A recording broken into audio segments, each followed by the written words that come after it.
Hola, estimados estudiantes. En esta ocasión les grabo esta sesión virtual y bueno, el tema que nos falta es el tema del telencéfalo, específicamente el de la corteza o el lóbulo occipital. Entonces este es un tema muy breve a nivel anatómico, no hay realmente mucha complicación para entender. Entendemos, bueno, más bien nos podemos percatar de que el lóbulo occipital se encuentra en la región más posterior de todo el cerebro. Se encuentra posterior al lóbulo parietal y al lóbulo temporal. Y si nosotros pudiéramos hacer un corte sagital, nos daríamos cuenta que lo que divide al lóbulo occipital de la corteza parietal pues es la fisura parieto-occipital. Vean, en este corte sagital podemos observarlo mejor. Podemos observar que incluso existen dos fisuras, la fisura parieto-occipital y la fisura calcarina. La parieto-occipital nos permite dividir entre el lóbulo occipital y el resto del cerebro, y la fisura calcarina nos permite dividir entre dos áreas. El área superior se llama cuneatus y la región más ventral a la fisura calcarina es un giro, podemos ver este giro aquí, que se llama giro lingual. Y pues esa es básicamente toda la anatomía macroscópica que podemos estudiar del lóbulo occipital. Es bastante sencillo. Sin embargo, podemos también dividirlo por áreas funcionales. Toda la región occipital está relacionada específicamente con la percepción de la vista. Y podemos dividirlos en áreas visuales, que reciben nombres muy sencillos. B1, B de visual, B1, B2, B3, B4 y B5. En un corte sagital podemos encontrar la B1, B2, la B3 y la B4. La B5 solo la podemos ver en una vista lateral. Bueno, pues entonces, sabiendo esto, vamos a explicar de qué va el lóbulo occipital y sus funciones, específicamente la de la vista. Pues como les decía, todas estas regiones están relacionadas con la vista y se dividen en regiones funcionales. Por ejemplo, la B1 se caracteriza por recibir toda la información visual directa. Si ustedes recuerdan sus clases de sistemas sensoriales, recordarán que toda la luz entra por la pupila, golpea con la retina, en la retina se da la transducción de la información, viaja por el nervio ocular, nervio óptico, y de ahí se va a la región del geniculado lateral del tálamo para posteriormente mandar toda la información específicamente a la región B1, es decir, la que recibe la información en bruto, y a partir de esta área esta información comienza a distribuirse. La B2 nos permite, es un relevo de señal, ¿no? Nos permite recibirla y mandarlas a otros sitios. La B3 está relacionada con la comprensión de las formas visuales. La B3 también está relacionada con aspectos del movimiento. Sin embargo, específicamente la B5 es la más relacionada con el movimiento. Y bueno, la B4 con el color. Vean aquí, tenemos otra vez, entonces B1 decíamos que recibe la información como tal, la B2 es de relevo y asociativa, la B3 está relacionada con las formas, la percepción de las formas, la B4 está relacionada con la percepción del color y la B5 se relaciona con el movimiento. Bueno, ¿y cómo es que percibimos el movimiento? Lo que ocurre cuando un objeto está en movimiento es que esta luz que está emitiendo, es decir, cuando llegan los rayos de luz, rebotan contra este objeto y este objeto manda, ¿no?, esa luz rebotada a nuestra retina y así es como podemos ver los objetos. Si ese objeto se mueve simultáneamente al moverse de derecha a izquierda, esa información comienza a moverse de esta manera, de izquierda a derecha. y al parecer la activación secuenciada de estas células de la retina es lo que a nivel cerebral, cuando se manda la señal, pues se percibe como un objeto en movimiento. Y bueno, qué ocurre si existen lesiones en la región B5? Pues ocurre una falta de percepción del movimiento, algo que se llama kinetopsia, y los pacientes que tienen este tipo de lesiones cerebrales lo que relatan es que parecieran ver todo como si fueran fotografías detenidas, ¿no? Entonces no pueden ni siquiera servirse una taza de café porque no se dan cuenta en qué momento está lleno, porque no pueden ver el movimiento, ¿no? Entonces la persona se sirve y no sabe en qué momento ya se está tirando. Entonces es bastante complicado para ellos. Incluso si quisieran ellos cruzar una calle también es muy difícil porque en un momento perciben como si no hubiera ningún vehículo en la calle y al siguiente pueden observar, bueno, ya pueden observarlo, ¿no? Entonces es bastante complicado tener esta percepción de, más bien este cuidado sobre los objetos en movimiento en el espacio si no podemos, si todo lo vemos como fotografías estáticas. Hay algunos tipos de fenómenos, alucinaciones e ilusiones relacionadas con el movimiento. Por ejemplo, hay un fenómeno llamado movimiento aparente, que es cuando ciertos fenómenos lumínicos nos hicieran parecer o hacer creer que se están moviendo cuando no es así. Por ejemplo, cuando tenemos una serie de focos, podemos observar que que hay un movimiento de la luz cuando realmente no es así. Cada foco está parpadeando, ¿no? Y ese parpadeo nos hace creer que esa luz se encuentra viajando, lo cual es falso. Hay otro tipo de fenómenos llamados movimientos inducidos. Eh, Estos fenómenos ocurren específicamente con objetos que están superpuestos sobre otros. Es decir, el ejemplo de la luna que se mueve es el más común. Nosotros podemos ir caminando por la noche en un autobús y podemos observar como si la luna se estuviera moviendo a través de los árboles o a través de las nubes, lo cual no es cierto. Lo que está ocurriendo es que son las nubes y somos nosotros los que nos estamos moviendo, el objeto sigue en su mismo lugar, pero nos genera cierta percepción de movimiento. Hay otro tipo de alucinaciones llamadas posefectos de movimiento. Esto fue descrito por un sujeto que se encontraba de vacaciones, estaba viendo las cascadas y en eso se da cuenta que cuando mira a un lugar distinto observa un movimiento como si todo fuera para arriba. Es decir, el sujeto estaba sentado, estaba viendo las cascadas, se quedó pensando y cuando volteó a otro lugar todo parecía que se estaba moviendo hacia arriba es decir, en el movimiento contrario en el que estaba cayendo el agua en la cascada. Esto puede explicarse por lo siguiente. Al parecer, esto es una hipótesis, pero al parecer existen neuronas muy específicas que detectan ciertas direcciones del movimiento, es decir, habrán algunas neuronas que están detectando el movimiento hacia arriba y otras el movimiento hacia abajo. Si nosotros estimulamos unas, se quedan activadas otras, porque estas neuronas parecen estar haciendo contrapeso con estas. Entonces imaginemos que nosotros estamos viendo una cascada, las neuronas que detectan el movimiento hacia abajo se están moviendo constantemente y llega un punto donde se fatigan, ¿no? Entonces si nosotros volteamos a otro lado, estas neuronas están fatigadas, pero estas siguen activadas de manera espontánea y entonces pareciera que todo lo vemos como si se moviera en el sentido contrario.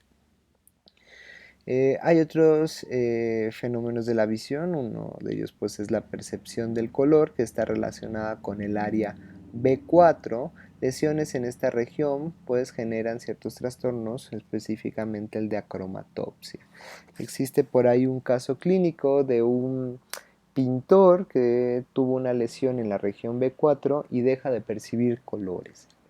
Y no solamente resulta ser una desgracia porque el sujeto ya no puede volver a trabajar de lo que hacía, resulta ser una desgracia porque cambia radicalmente su vida. Los tonos de piel, los colores de la comida, todo está regido por los colores y al verlo todo en escala de blancos y negros, hay ciertas comidas rojas que se ven negras y parecieran estar descompuestas, entonces este sujeto cambia por completo toda su dieta y es bastante interesante porque damos por hecho que eh, porque podríamos más bien dar por hecho que los sujetos ven como si fuera una escala de grises, como estas películas de Pedro Infante, pero no, todo se ve o blanco o negro.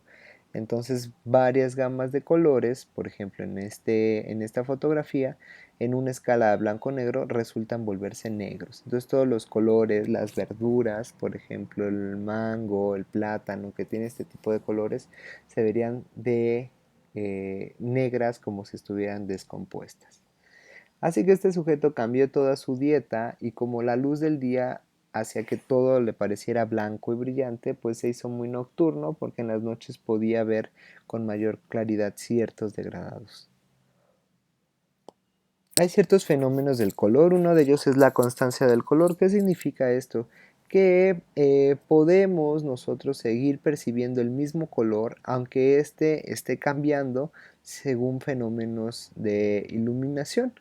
Es decir, si nosotros vemos esta taza, yo realmente les puedo preguntar qué color es y ustedes me dirán que es roja completamente. Sin embargo, realmente el color donde le está pegando el sol y el color de la oscuridad son tonalidades completamente distintas. Incluso aquí podemos decir que esta naranja es color naranja, ¿no? Pero si yo solo les mostrara el color de la parte que está sombreada, realmente esa naranja se vería café, ¿no? Pero nuestro cerebro ya está captado para globalizar y totalizar ese color y lo vemos naranja. Y hay ciertos fenómenos lumínicos, ¿no?, que nos engañan a la visión. Por ejemplo, esta imagen que ustedes ven aquí, pareciera que este cuadro y este cuadro son completamente distintos, pero les prometo, perdón, pareciera que este cuadro y este cuadro son completamente distintos, pero les prometo que no. Si ustedes tapan todo el resto de los cuadros y solamente ven el A y el B sin el resto de las pistas visuales, ustedes se darán cuenta que el cuadro A y el cuadro B tienen el mismo, exactamente el mismo color. Y hace un tiempo hubo por ahí un cierto fenómeno viral en las redes sobre el vestido, que si se veía negro con azul o blanco con dorado. Y bueno, pues ese es otro fenómeno de constancia del color. Simplemente lo que ocurrió en este fenómeno es que la fotografía fue tomada con tal iluminación que los colores resultaban quedarse a la mitad, ¿no?, de una escala de continuidad.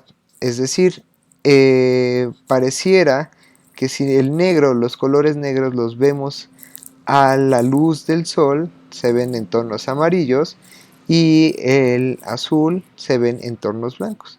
Y de manera oscura se ve azul y negro. Pues esta fotografía hace que estos tonos queden justo a la mitad. Y habrá personas que por cuestiones poco explicables en este momento, pues tiendan a verlos más en cuanto a iluminación y entonces vean un color dorado con blanco, mientras que otros lo tiendan a ver más a la cuestión oscura y se vea negro con azul.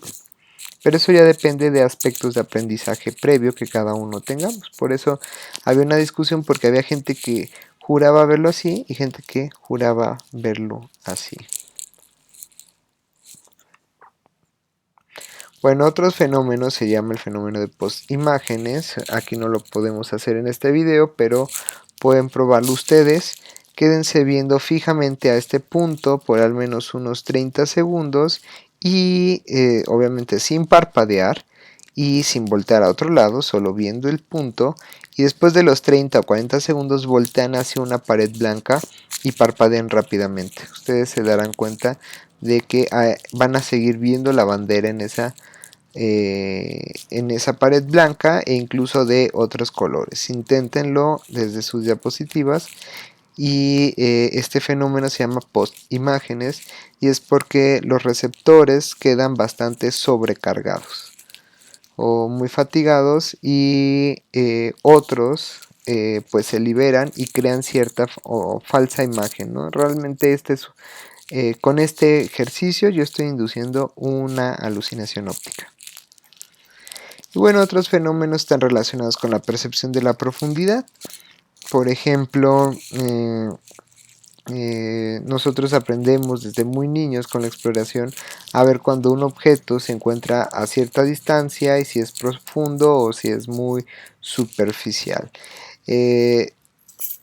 ¿Cómo ocurre esto? Bueno, a través de utilizar los dos ojos, cada ojo recibe cierta información del objeto y entonces esta información se integra a nivel cerebral y podemos darle volumen a los objetos y al darles volumen podemos fácilmente comenzar a localizarlos en el espacio.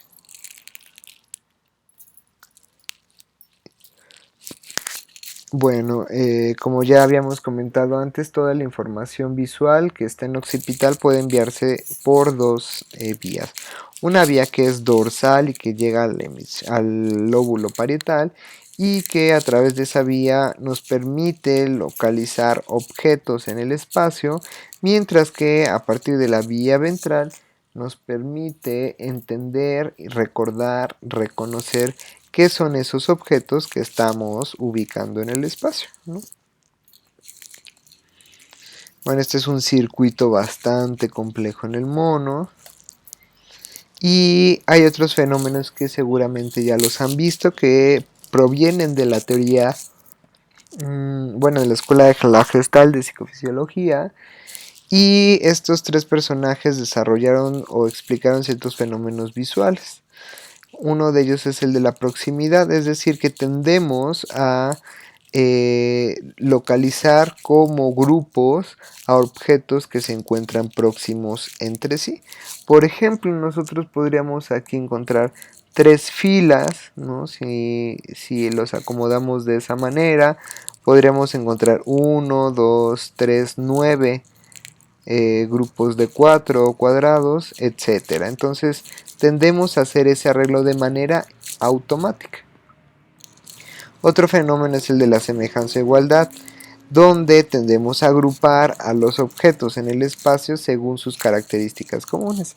Es decir, aquí nosotros podemos ver filas de objetos, porque podemos ver filas de X, filas de ceros, y eso nos permite acomodar objetos en el espacio, o incluso darle cierta forma. Aquí los objetos se encuentran de manera semejante y próximos y podemos ver incluso una letra que pareciera ser que es la W, ¿no? Y les decía, estos fenómenos de semejanza pues igual son autónomos o involuntarios. Todo el tiempo estamos agrupando objetos. Otra capacidad que tenemos es la tendencia al cierre, es decir, podemos ver figuras aunque no estén completas. En este caso, ustedes seguramente pueden ver la existencia de un triángulo. La verdad es que no es así. O sea, solo hay tres figuritas, parecen tres Pac-Mans, pero pareciera en nuestro cerebro podemos ver incluso toda la forma de un triángulo. Aquí sabemos que puede ser un personaje, en este caso es Mafalda. Con solo sus características más básicas podemos casi imaginar todo el resto del cuerpo. O podemos ver objetos en ciertas manchas, ¿no? Pueden ustedes decirme que es un perro, pero en realidad es solamente manchas, ¿no? En una imagen. Ahí no hay una imagen de un perro, solo estamos agrupando. Y esto nos permite entender por qué a veces encontramos formas en manchas de aceite o en tortillas quemadas o en la humedad de una pared. Podemos encontrar manchas y figuras que pues realmente no son más allá que nuestro cerebro produciendo formas de manera automática y aleatoria. Bueno, ya para terminar, otro de los fenómenos es el de la figura a fondo, ¿no? Donde podemos observar dos imágenes si nos enfocamos la atención en distintos aspectos. Por ejemplo, podemos enfocarnos, ¿no?, en el fondo y ver a un Wolverine, o podemos enfocarnos, ¿no?, en la figura y ver por ahí a dos Batmans, ¿no? O en este caso podemos apreciar que en el fondo se ven dos animales, ¿no? Aquí un orangután y un felino, o podemos ver la figura completa y podemos observar como si existe un árbol. Y pues básicamente todo el tiempo estamos diferenciando entre figuras que se ven en el fondo o se ven en su completud, ¿no? Y bueno, eso es básicamente toda la información del lóbulo occipital. Y pues eso es todo. Es un tema bastante sencillo, bastante corto. Y pues aquí tienen el video para revisarlo las veces que quieran y tienen mi contacto para preguntarme. Hasta luego.